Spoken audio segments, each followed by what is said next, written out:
अस्सलामु अलैकुम रहमतुल्लाहि व बरकातुहू।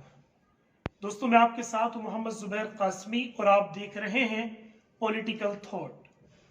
दोस्तों, सियासत पढ़ने की चीज नहीं है, सियासत सीखने की चीज भी नहीं, सियासत करने की चीज है। और ये आपको समझ में आएगा इस किस्से से जो मैं आपको सुनाने जा रहा हूं। हमारे एक उस्ताद मोहतरम ने पड़ोसी मुल्क के किसी प्राइम मिनिस्टर का एक वाकया एक मैगजीन के हवाले से सुनाया था कि पड़ोसी मुल्क के एक प्राइम मिनिस्टर जिनके बारे में ये उम्मीद की जा रही थी कि वो अगला इलेक्शन हार जाएंगे, चुनांचे उन्होंने उस वक्त के वजीर आजम ने अपने बारे में एक अफवाह अपने लोगों से पूरे देश के अंदर, पूरे मुल्क के अंदर फैलाई कि मैं अपने पास में एक पिस्टल रखता हूं जिससे अपने दुश्मन का खात्मा कर देता हूं, जिससे अपने दुश्मन को मार देता हूं। और ये खबर पूरे मुल्क के अंदर जंगल में आग की तरह फैल गई। चुनांचे हर एक की जुबान पर यही किस्सा था और हर एक की जुबान पर यही बात थी और यही खबर थी।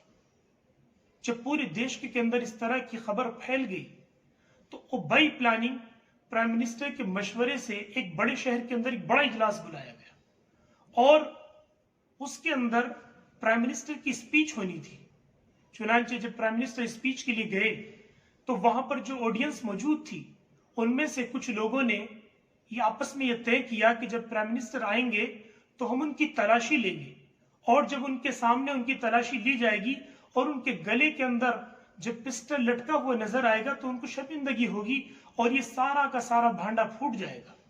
चुनांचे ये हुआ कि बड़े शहर के अंदर जो बड़ा इजलास बुलाया गया था, जब प्राइम मिनिस्टर स्पीच देने के लिए आए तो कुछ लोगों ने, जिन्होंने आपस में मशवरा किया था कि हम प्राइम मिनिस्टर की तलाशी लेंगे, उन्होंने इस बात का ऐलान किया और प्राइम मिनिस्टर से सवाल किया कि जनाब हम आपकी तलाशी लेंगे।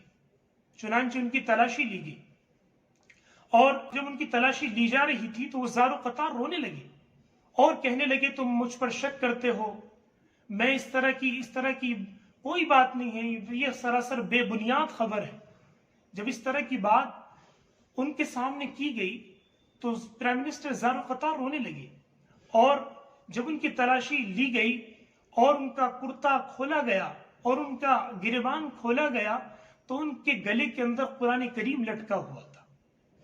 तो प्राइम मिनिस्टर ने ज़ारो कतार रोते हुए ये कहा कि मैं जब मुझे मौका मिलता है तो मैं कुरान करीम की तिलावत करता हूँ, मैं कुरान करीम को मानता हूँ और कुरान करीम पर अमल करता हूँ। दोस्तों, इस वाक़े से हमें सबक मिलता है कि सियासत करने की चीज है। जिस तरह की इस वाक़े में सियासत की गई, वो प्राइम मिनिस्टर कोई दीन और शरीयत के पाबंद नहीं थे, बल्कि उन्होंने एक सियासत की थी। इस तरह से पूरी दुनिया के अंदर और हमारे देश के अंदर भी सियासत की जाती है और पूरी दुनिया के अंदर सियासत का यही तरीका है। और सीधे साधे लोगों को, भोले भाले लोगों को पागल बनाया जाता है, भोले भाले लोगों को बेवकूफ बनाया जाता है। हमारे देश के अंदर भी इस तरह की सियासत होती है। तो हमारी कोशिश है कि इस तरह की वाकयात जो होते हैं, हर वाकयात के पीछे कुछ ना कुछ सियासत और राजनीति होती है। तो अगर जो हमारे देश के अंदर इस तरह के वाकयात होते हैं, हमारी कोशिश होगी कि इंशाअल्लाह हम पॉलिटिकल थॉट पर इस तरह के वाकयात के पीछे जो सियासत और राजनीति है, हम उसको उजागर करने का काम करेंगे इंशाअल्लाह। अगर आप लोगों ने हमारा साथ दिया तो इंशाअल्लाह इस तरह के वाकयात जो होते हैं जिनके पीछे राजनीति और सियासत होती है, हम उन वाकयात में क्या सियासत हुई है उसको उजागर करेंगे। अस्सलाम वालेकुम।